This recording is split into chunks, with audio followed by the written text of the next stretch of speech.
To bring us back into play, I wanted to welcome everyone to the Bronx edition of our State of Homelessness and Hunger. This is bridging policy and practice throughout the borough within this tour. So for some people who don't know, this is actually our final stop and our home base for Housing Solutions of New York. For many people who may not know me, my name is Jerry Hippolyte. I'm the Chief of Staff at Housing Solutions of New York, as well as the Head of Government Affairs. On behalf of our CEO, Seth Maraskin, and the entire HSNY team, we thank you for joining us today.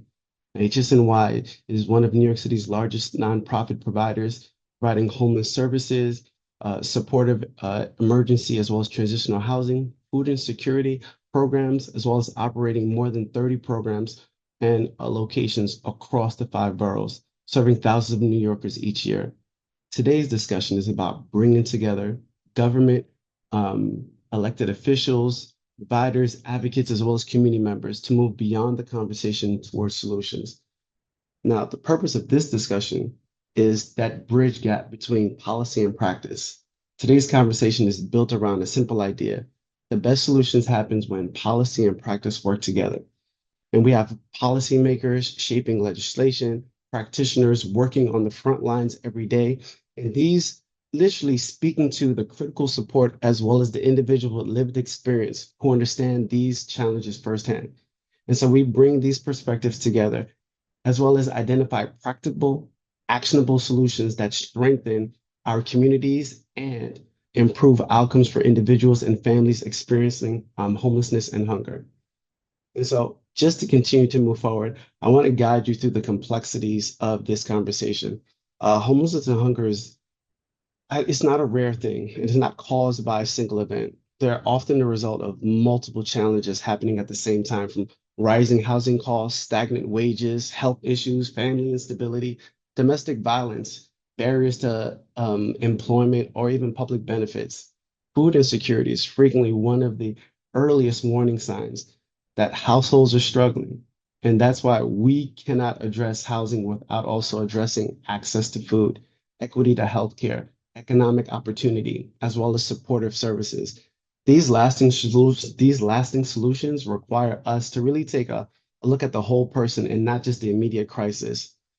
And so I want to ground this slightly here with a little bit of data. So before we discuss solutions, let's understand the reality that's facing the Bronx today. The Bronx continues to experience one of the highest poverty rates in New York City, with many residents really facing significant housing and food affordability challenges. The statistics that you're seeing right now represent our neighbors, our family members, our uncles, our cousins, our aunts, our communities. And these are not just numbers on the slide. This reminds us of why the collaboration across government, nonprofit organizations, businesses, community leaders, and just us as human beings to each other is so important. So this data gives just a small context to what this conversation is about. As you can see, approximately, and this is not even just an approximate, this is actually historically, 30% of all individuals sheltered in the five boroughs really originate from the Bronx. The poverty rate in the Bronx sits at approximately 20%, and over 35% of New York City adults reporting being unable to afford food, leading to the heavy reliance on emergency food pantries. That brings us now to the reality of the work. And so when we talk about the reality, I want to move away from a couple of things, right? One, when we say homelessness is a crisis, we're not speaking in exaggeration. This is an actual real thing that speaks to the structural systemic issue that is not just an individual failure, or it's actually moved away from an individual failure. It really speaks to the system as a whole being able to support. The reality is, no one wakes up and chooses instability.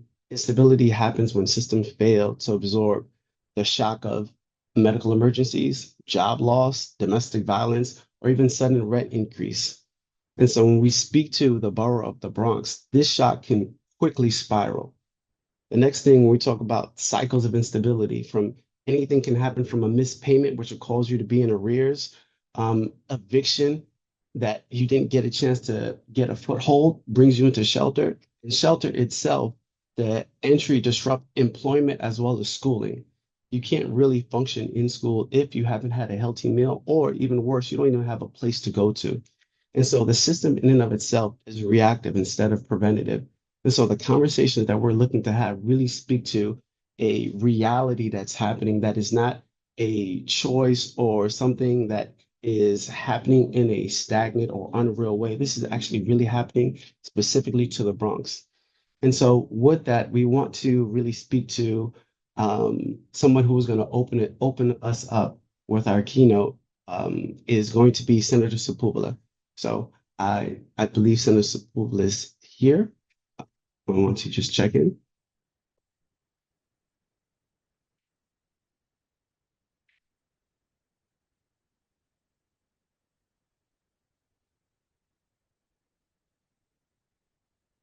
All right. So until the senator joins us, we're going to move forward and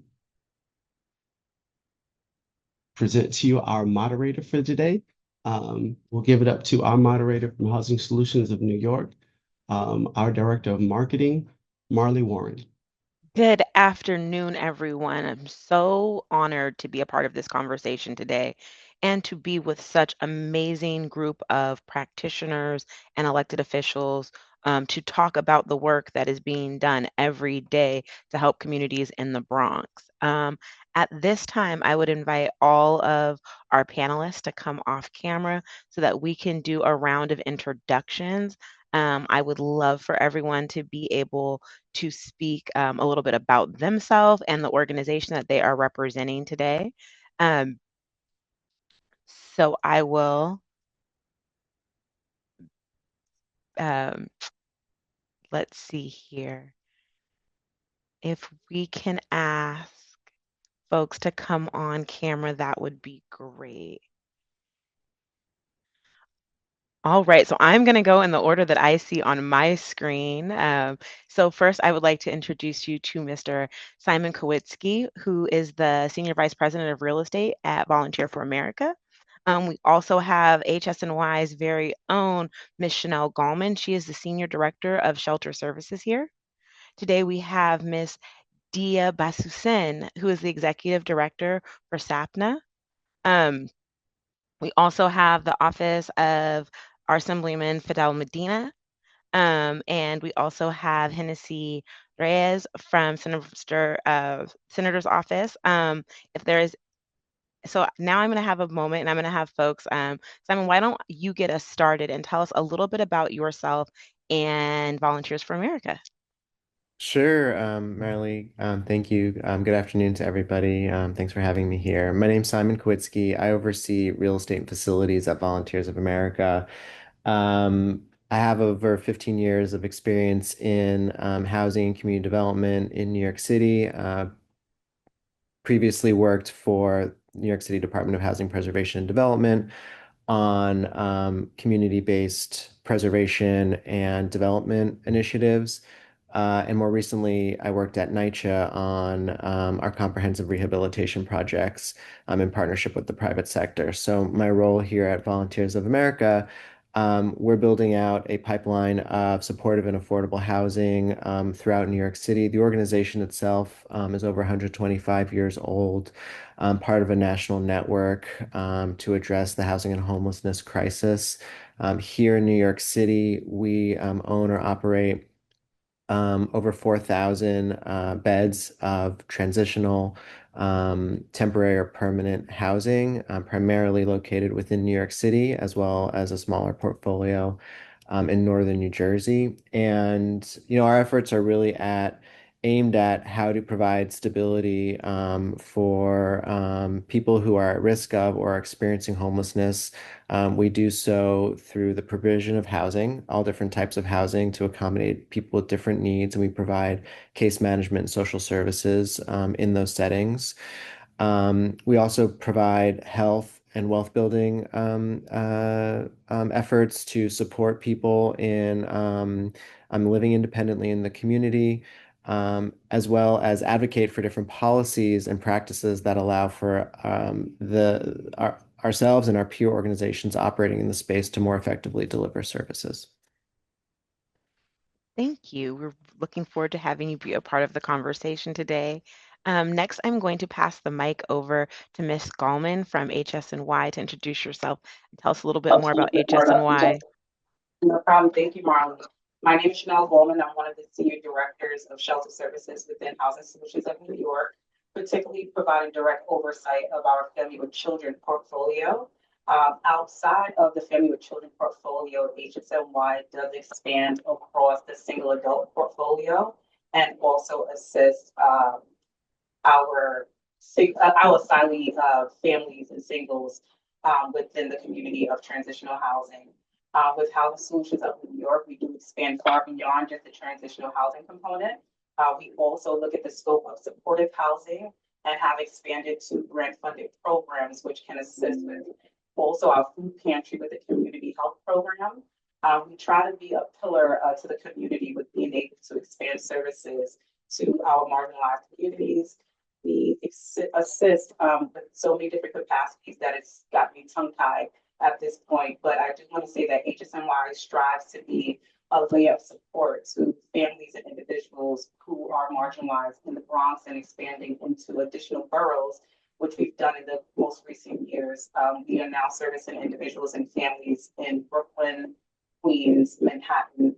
We recently opened up our Manhattan Welcome Center and recently just opened up a new singles women's facility earlier this week. So we're continuing to pour into the communities in order to hit those spots that we know that support is needed. Thank you, Ms. Gallman. And next, I'm going to pass it over to Ms. Diya, so you can tell us about yourself and your work at SAPNA. Absolutely. Good afternoon, everyone. Thank you so much for having me. It's great to be on a panel with a lot of folks that I know and some new faces as well. So I'm the executive director of SAPNA NYC, and I am a first-generation Bengali daughter of immigrants. So the work that I do is deeply personal for me. My background is in public health, cultural consulting, and adult education. So I've been at SAPNA for about 8 years now, but I've been doing this work in both the nonprofit and corporate settings for over 2 decades. At SAPNA, we provide holistic social services centering South Asian immigrant women and families. And our work centers on 3 pillars: addressing health inequities, fostering women's empowerment, and building our community power. When I think about kind of the work that we do at SAPNA, it is both to be responsive to the needs that we're seeing on the ground, but also to be transformative in pushing our community to be the best version of itself. And all of the work we do, again, is centering South Asian immigrant women. And we're a space for women, co-created by women. And really, every woman who has been a part of our journey these past 18 years, whether it's staff or community members we've served, has been a part of making SAPNA what it is today. And I think that's kind of what makes it unique and special in our community. That is wonderful. And this is going to be such a great conversation. Fidel, why don't you tell us a little bit about who you are and who you represent here today? Well, thank you so much. I appreciate the kind invitation from HSNY, and it's such a pleasure to be here amongst panelists that are just as engaging as HSNY. Fidel Malena, it's an honor and a privilege to serve as the Bronx Regional Representative for Governor Kathy Hochul for the past 3 years, 9 months, 30 days. My background, I've served in city government for a little over 10 years, grew up in the Bronx, born in a public hospital, attended public schools, received public assistance throughout my life, lived in public housing. And my role is in the intergovernmental affairs team. And so I'm the point person between the elected officials we have on the ground and all the agencies that we have in the administration. We have a $260 billion budget. We have plenty of agencies, including the Office of Temporary and Disability Assistance. And so our goal is to be the bridge between, say, the stakeholders, the electeds, and our agencies. And so just making sure that everyone's voices is heard, and of course, delivering the governor's agenda and advancing the governor's agenda on the ground, amplifying the message as well. Thank you so much.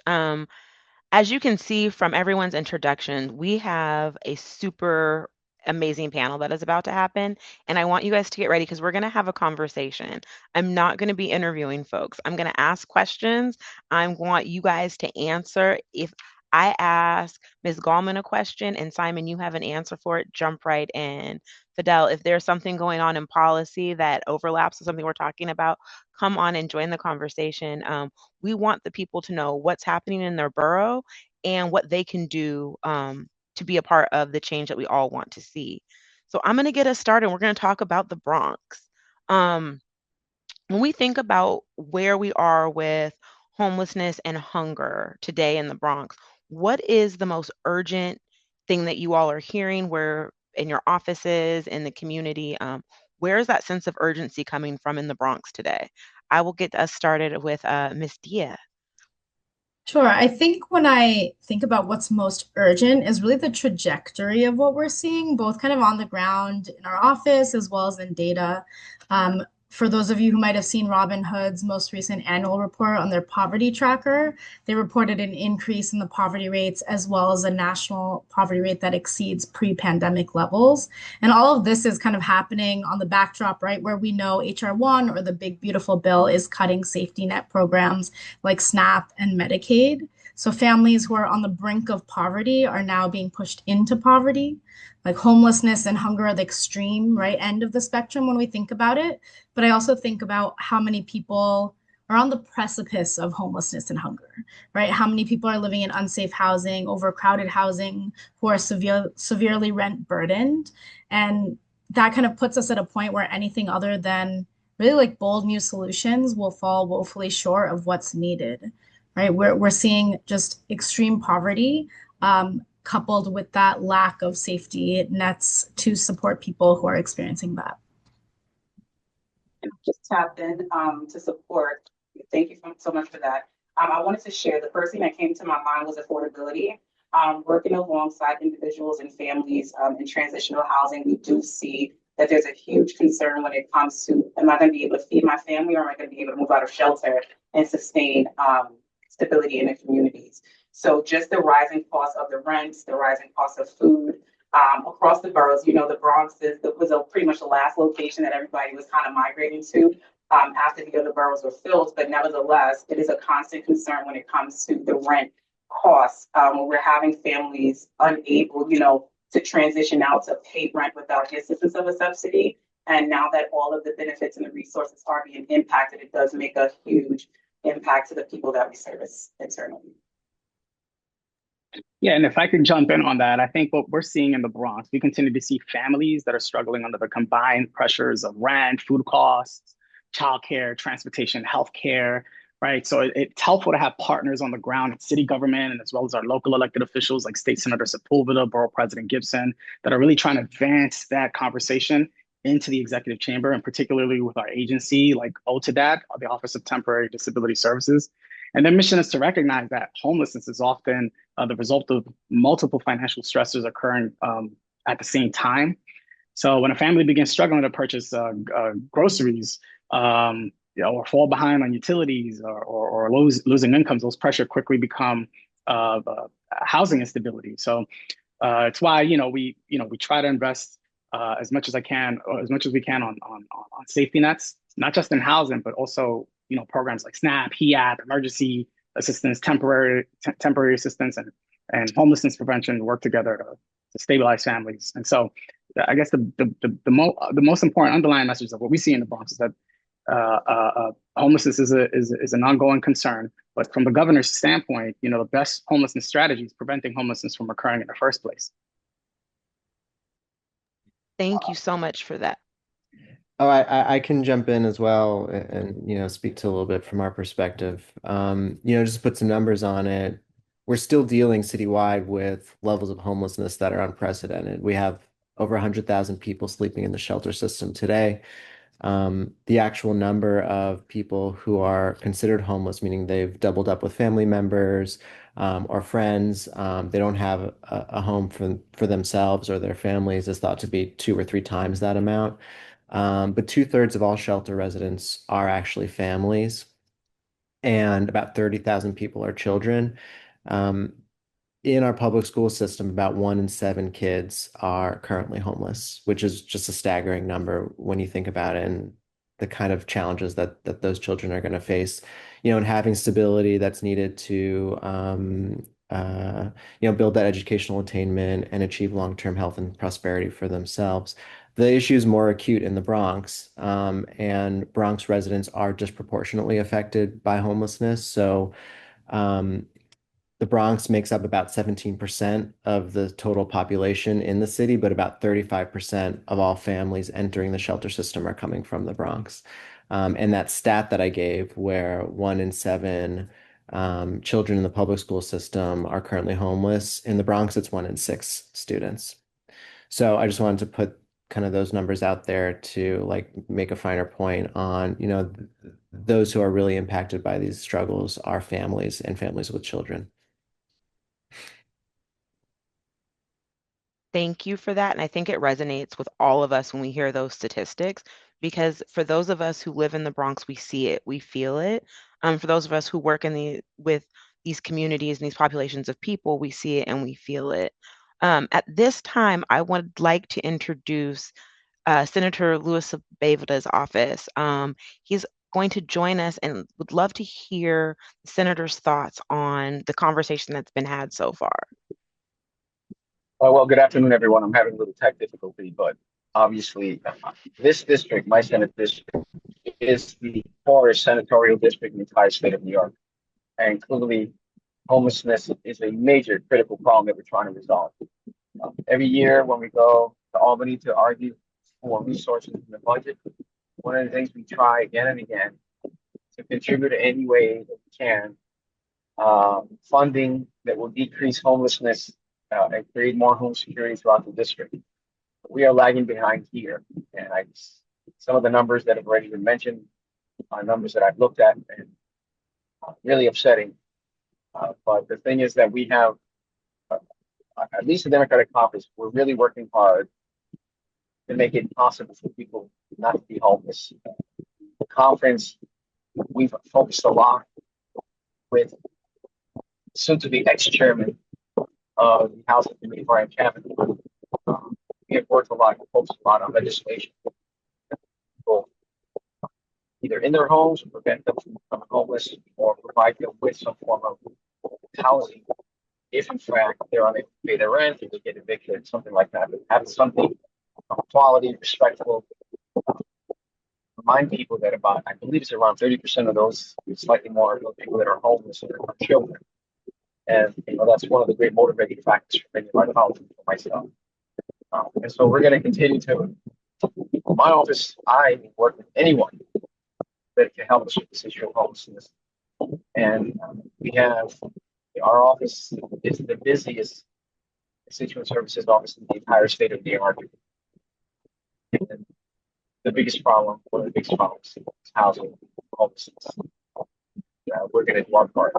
Every day I work hard to make sure that our families not have.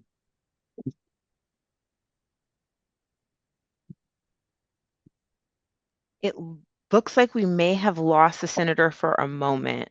I'm going to let the things in the back end work out. But as we heard from the senator there, it's the staggering numbers around homelessness. It's around affordability. It's around the insecurity.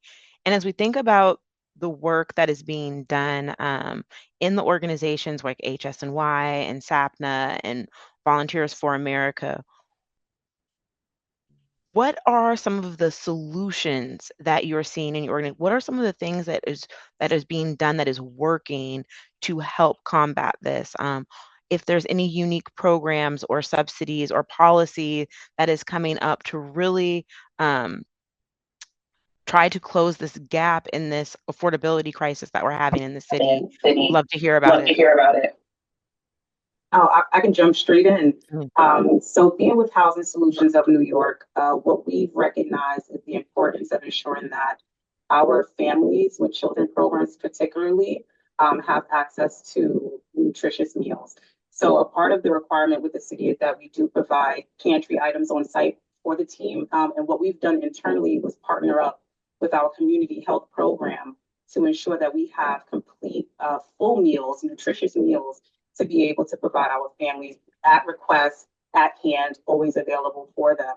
And it's something that we've done internally to ensure that not only they have accessible food, but we're ensuring that they're eating properly, right? Like it's so expensive. You can go outside and buy a pineapple for $6, right? But how can they actually afford that internally when they have so many different barriers to help them to prevent them from transitioning back into the community? HSNY has also opened up a new food pantry, a no line wait, right off of 149th, which we opened up a little bit earlier in May, which is also extending out to the communities to ensure that they have free, fresh meals accessible to them at no cost. So it's something that we recognize as a huge problem just within the Bronx. And not only do we try to combat that internally within the agency by being strategic for how we can get that into our programs, but also extended it out externally into the communities to help be a better support overall just for the Bronx. I'm happy to continue. I think for us at SUPNA, one of the things that we've seen really working well is kind of a holistic approach for families. So thinking about all the different things that interact together to kind of impact how a family is able to live and thrive in the city. And so affordability is the underlying issue, but what we also see in a lot of immigrant communities is that there is a lack of understanding of what resources are available. There's language access issues, there's cultural barriers to accessing services.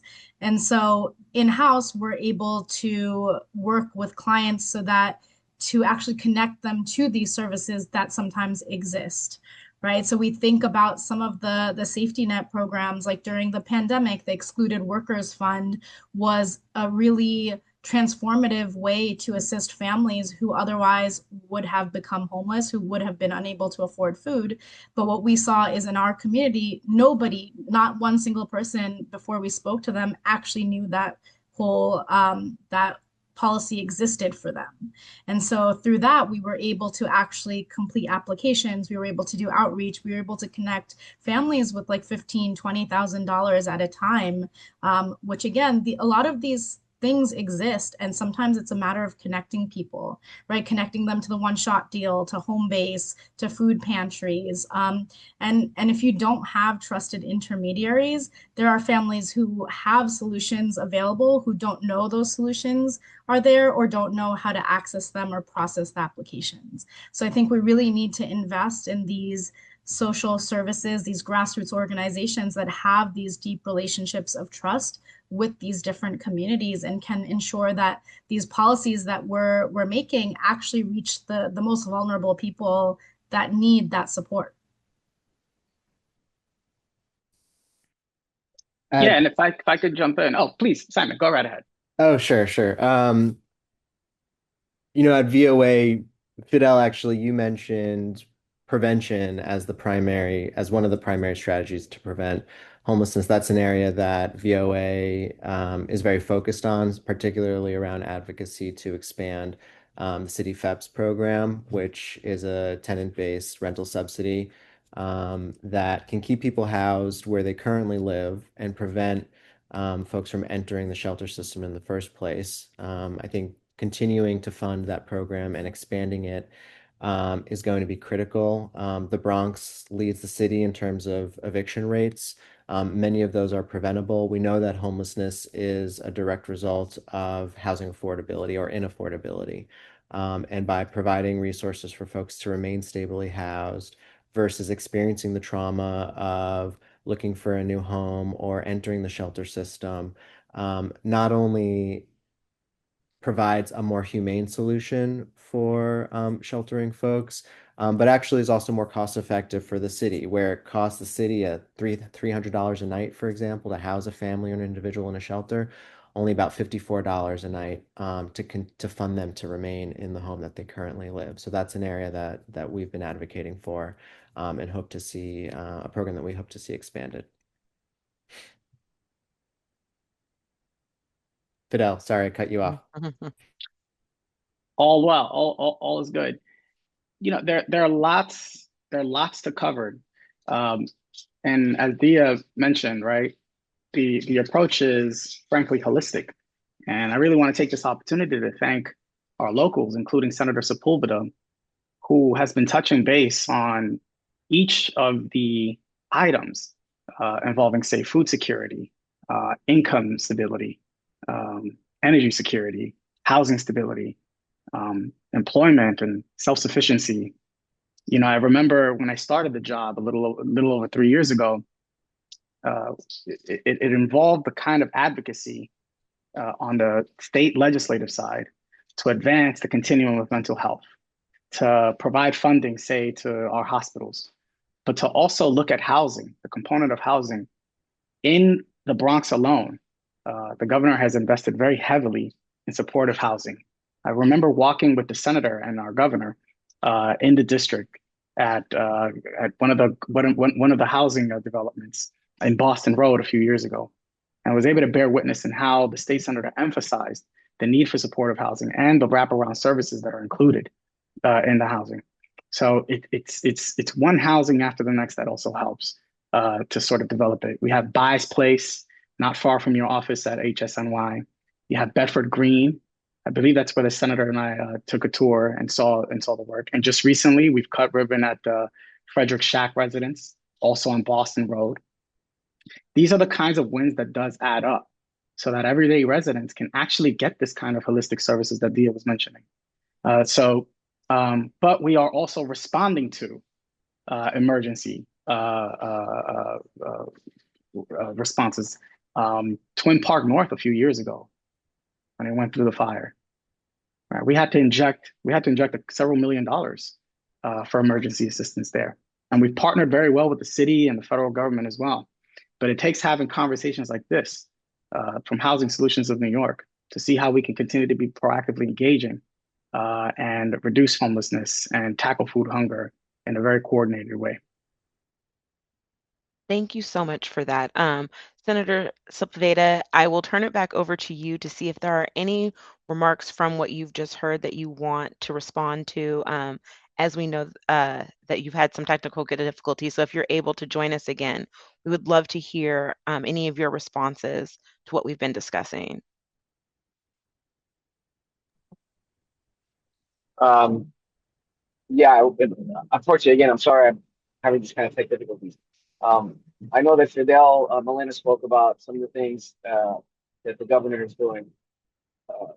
What I mentioned previously is that we at the Senate conference, the Democratic conference, are also really uber focused on this issue of housing, affordable housing. We worked closely with the soon-to-be former chair of the Housing Committee for the Senate, and Brian Kavanaugh did a great job. We're going to continue to focus on. Now, in my office, one of the programs that we have that we know has helped a lot of people remain in their apartments, for example, is that we work with several legal services organizations, not-for-profit legal services, that like Nightlife, for example, that have helped us keep many people in their homes where they're facing evictions and housing court. So obviously we have to have affordable housing. We have to have the funding to build more housing. But one of the areas that we can't forget that can be helpful to keep people in their house is in the issue of legal services for tenants. You know, many times they go to housing court, they don't have representation, they're not aware of many of their rights, and the landlord's attorneys take advantage of that. So that's one area where I really want to focus a lot because it helps the tenant, it helps them to have to apply for like a one-shot deal or any other program to help them pay their rent. With the litigation, you know, the order to show causes or the stipulations of settlement that extend time, well, that also helps the process of keeping tenants in their apartments. And so we're going to continue to do that as well because we see the success rate and how helpful it is to the tenants in my district.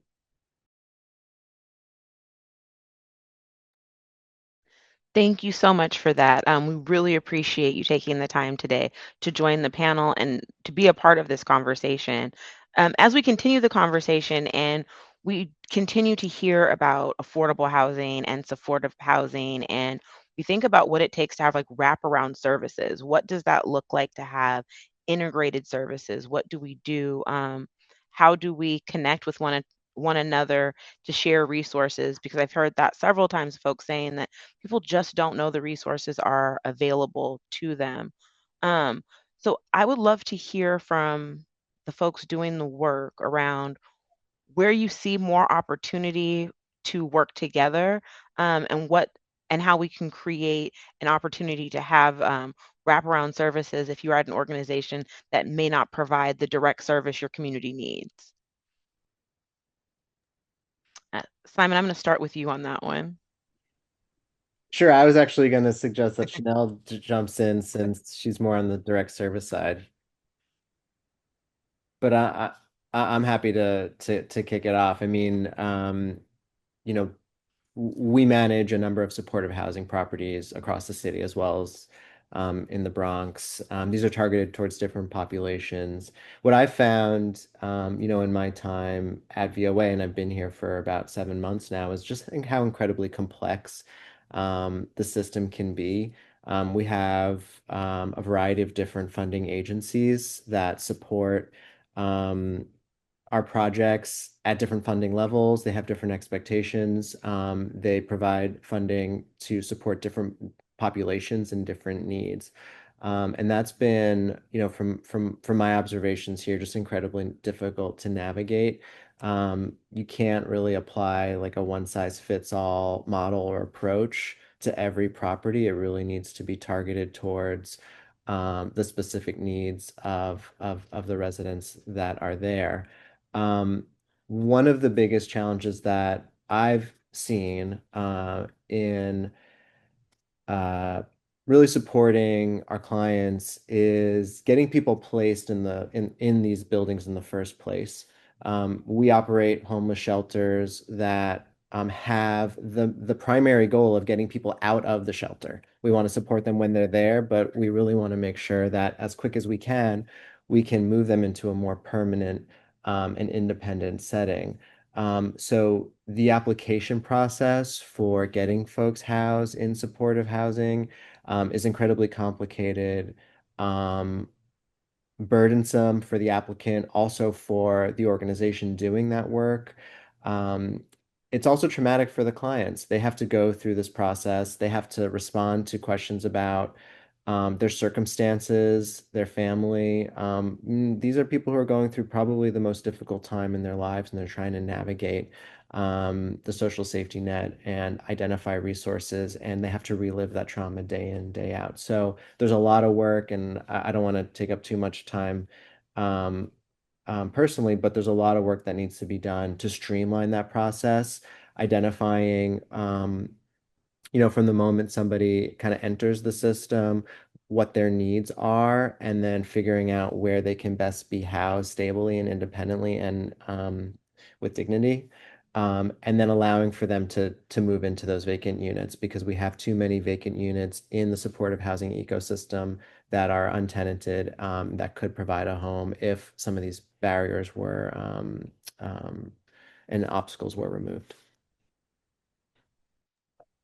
And just to piggyback off of what Simon was mentioning, when the families are coming into our program, there are a lot of individual needs. So aside from the basic case management and housing placement assistance that we do have on site within HSNY programs, we do also refer externally out to our community-based organizations. So there may be times we have to directly connect them to legal aid or possibly to HRA or maybe even to a clothing donation location. So it is truly important for us internally at HSNY to be able to partner with the community organizations just to ensure that they have that supporting and wraparound services. We work collectively with HRA, ACS, DHS, DOE, FJC, and the list can go on, but it also requires us to maintain healthy relationships with our community board and our elected officials that really helps it continue throughout the process of supporting our families and the individuals that we service within HSNY. I think I'll add that I think this work that we're all doing, right, isn't possible without partnership and coalition, right? The only way to really do it successfully is to build those partnerships. And those partnerships have to be across sectors, across communities, with elected officials, with agencies, with CBOs. And that's really the only way we can find solutions for our communities. So I know at SUPNA, that's one of the things I spend a lot of time on is building these relationships because it's impossible for us to do everything in-house, right? We do a lot of different things, but there's things that we just cannot help with. And without those partnerships, we aren't able to get the outcomes that we need for our communities. And that ultimately is why we're doing this work. So kind of to give you an example, There's a woman that we've been working with for several years now. She came to us early on in the pandemic as a survivor of domestic violence who had been placed in a shelter in the Bronx. She had COVID and she called someone in our office saying, "I don't have access to food," because in the shelter they didn't understand what halal food meant. So they thought it meant she couldn't get any food. So they didn't give her any meals while she was there, rather than understanding that it was only referring to meats. So she called us. We were able to kind of speak to the shelter to clear up what was needed, to get her some emergency funds to kind of bridge that first gap. And then as we continued to work with her over the years, we were able to actually transition her out of there to help her get housing vouchers, to get into housing with her two children, to then get childcare for her children so that now she's pursuing a master's online, right? We were able to, there's all these little pieces that needed, right? She needed someone to help her get her Bangladeshi degree evaluated so that she could apply to college. She needed someone to actually help her with the college application process. But 4 or 5 years later, as we've been continuing to work with this woman, we're able to see her thriving. We're able to see her children enrolled in school. We see her in her own housing. We see her actually working and pursuing another degree and actually rebuilding this life that was taken from her. And so I think that work is stuff that we couldn't have done fully alone. We worked with other partners all the way, each of the steps. But I think that's an example of seeing how when you work together, you can get outcomes for families that aren't just good for the families, but are good for New York, because now you have a family who's thriving who previously was not. And so I think that's kind of just highlights the need to continue to build these partnerships, and to kind of expand what they can look like, and how we can work with agency and city to really effectively serve communities. If I could also just jump in.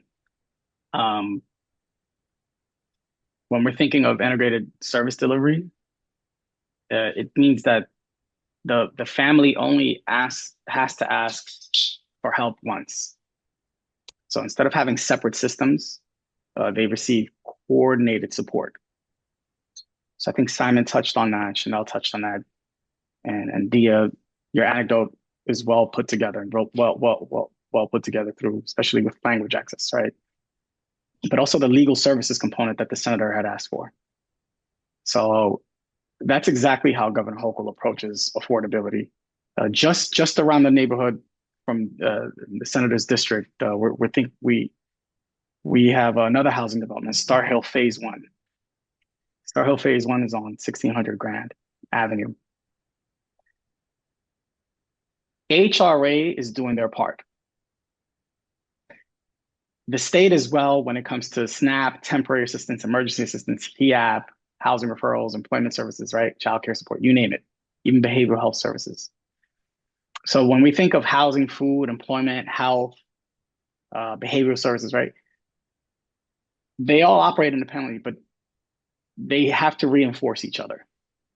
And I think the way to integrate it is to make sure that these services are coordinated so that services can be delivered to a family when they ask the question once.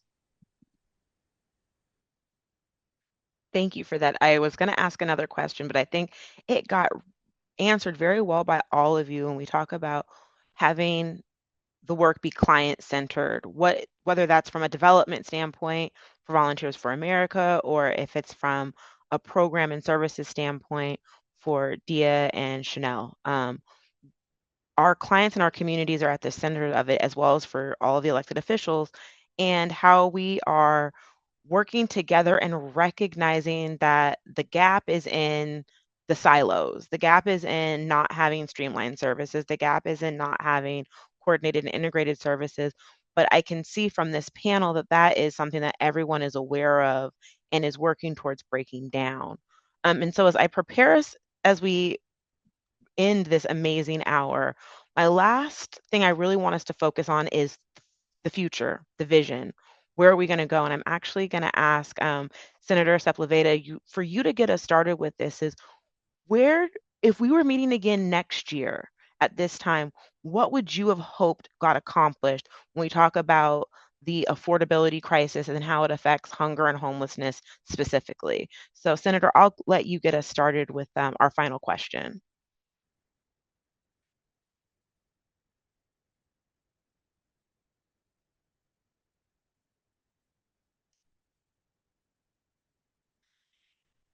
It looks like the senator may not be able to respond in this moment. So I'm going to open this up to all of us here. And when the senator is able to join, can join and answer that. But when we meet next year and we I'm sorry. have, Can you hear me now? My yes, we apologies. can. So yeah, I was saying that the budget starts in January, and it is then when the hard work begins for us as legislators because we all have special needs in our communities.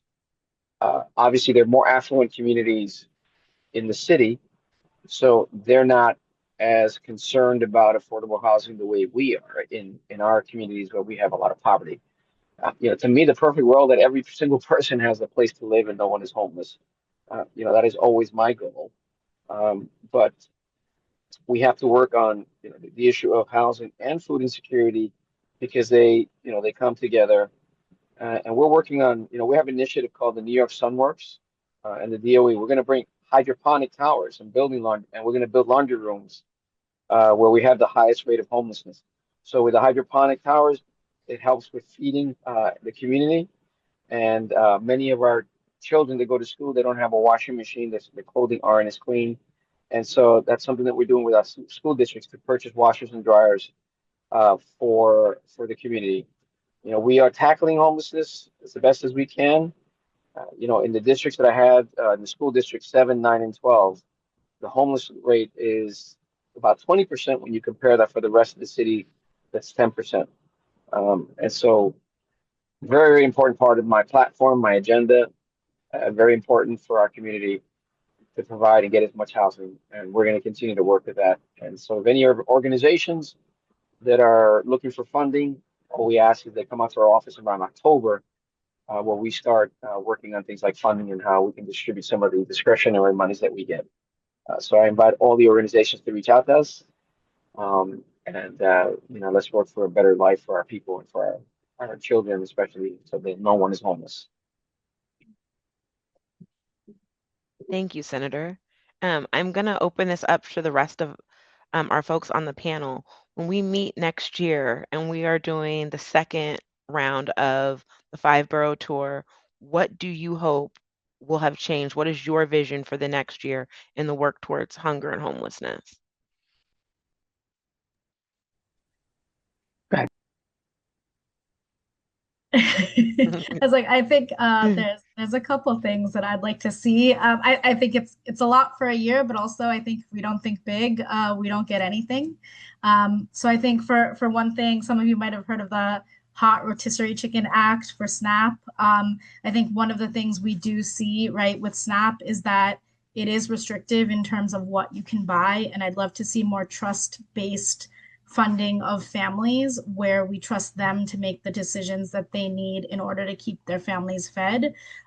We see too many people who have access to SNAP funds but don't have access to kitchens. So those SNAP funds sit wasted. I have a survivor who for a year has been in a shelter with no kitchen, can't keep food in the shelter for more than an hour once she brings it in. And she has $400 in SNAP every month that goes to waste. And she still doesn't have food access. She still doesn't have access to halal food. She doesn't have access to enough food. And that's something that doesn't need to happen.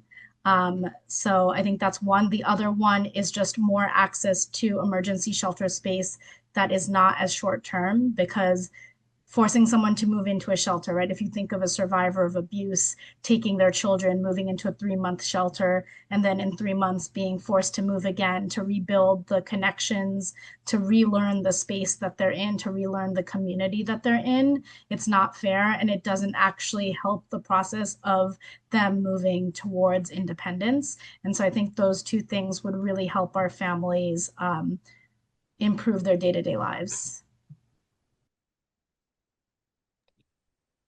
Piggybacking off Dia's note about families living in temporary housing not having access to cooking facilities, at VOA we'd like to shine a light, and we are doing that on just the physical conditions of the city's facilities in the homelessness space. Many of these facilities are aged. They weren't built for the purpose in which they're being used.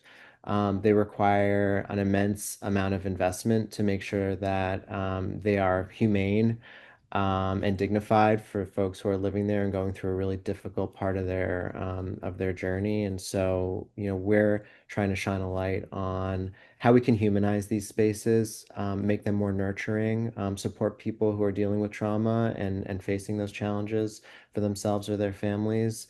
And so I think there needs to be more of a focus on that as well. Big picture, like the senator had mentioned, homelessness is going to be an issue that plagues us. We're not trying to we don't think there's some silver bullet that's going to solve it overnight. But what we do strive for is that it becomes much less common, that when it does happen, it's a brief occurrence and it's not a chronic issue. That somebody who finds themselves in need, as Fidel mentioned as well, can raise their hand, get the help that they need, and get quickly rehoused as soon as possible.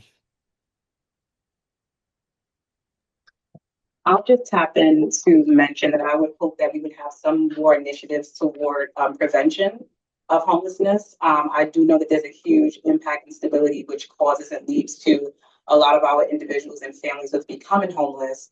And the income guidelines pretty much has the person who is an average 40 hours, 35-hour week worker to be in limbo when it comes to if they miss a month of rent, will they be transitioning into one of our programs? So I would love to see some more initiatives going into preventative measures to avoid individuals and families from having to enter into the homeless shelters.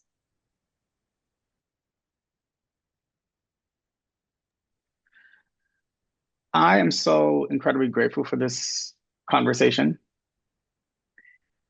I think for me, in the next year, success would mean fewer families entering shelter, more households receiving SNAP before reaching crisis.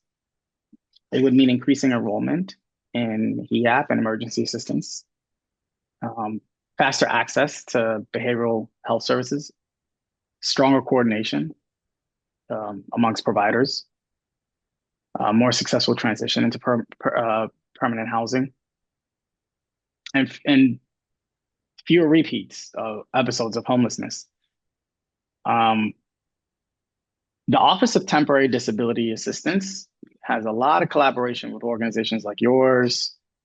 So really want to also recognize Volunteers of America, Bronx Works, Catholic Charities, you name it. The city's HRA, we have HCR. I'd like to see fewer Bronx families needing emergency intervention because we help stabilize them earlier. But most importantly, between now and the end of the year, we need you. We need our electeds. We need our partners in government to continue this conversation. Funding has its place. We're here to be supportive. The substance is there, but we need leadership and advocacy as well from organizations like HSNY. I think one thing I might add, Fidel had an even more ambitious list than I did. But I think one thing I will also name too is mental health services. I think too often, right, that's really a conversation to be had in every single issue that we see in our communities. If you don't have mental health, it's very hard to have housing and food security. And so I think as we think about reasons that people aren't able to keep jobs or are struggling to make ends meet or to function as they can if they had support, I think really investing in mental health services and thinking expansively about what mental health can look like for communities, because as we know, in the Bronx, right, we're largely communities of color. The way we think about mental health isn't always the same as kind of the cookie cutter approach that is often funded and invested in. And so I do think that in order to address all of these things, we need to really think about mental well-being of our communities and creating creative ways for them to access that support. Thank you. And Diya, thank you. I want to thank you for that.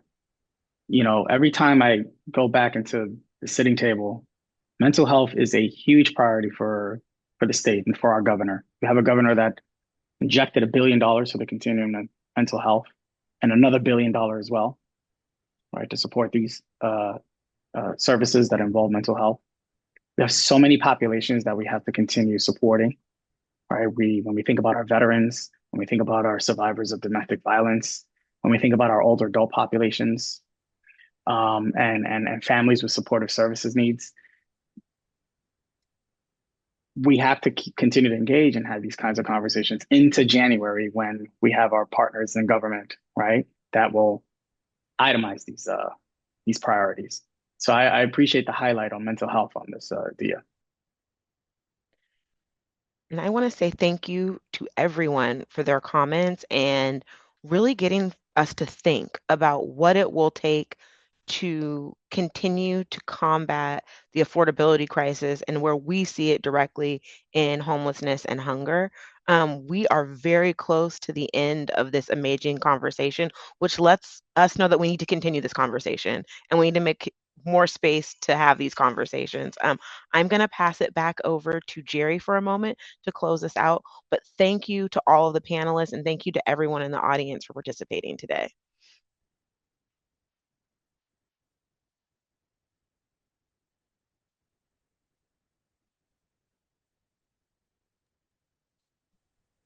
Thank you all.